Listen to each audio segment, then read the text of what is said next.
Hi, friends. We're looking at Luke, the ninth chapter today, and as you can tell, I'm standing in our kitchen. I love to see what's in the pantry or what's in the refrigerator and see what I can take and make into a meal. Sometimes that's just the fun of cooking. As I was thinking about that and came across a statement that I read today, and it said this: It's not your job to feed the 5,000, but it is yours to offer the 5 loaves and 2 fish. I was thinking about that in light of the idea that Jesus feeds the 5,000 here in Luke, the ninth chapter.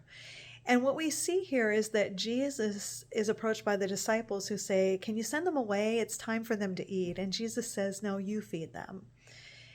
When we think about what Jesus says, it's interesting that they say, This is all we have, 5 loaves and 2 fish. Friends, I want you to think about that for a moment. Jesus isn't asking them to feed the 5,000 totally. He's just asking them to provide what they can. Sometimes we need to look at our own lives in the same way. We need to provide what we can and allow God to do his work with what we are willing and able to give.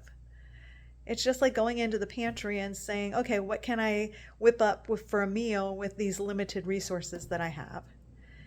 When we give God our limited resources, we have no idea what he can do with them. But we do know this, that here in this passage, we see that he took what little they had and allowed it to feed many. Don't think that your resources are too small. Just simply offer to God what you have, and with God and you working together, you might be very surprised what God does with what you have to offer. Have a great day.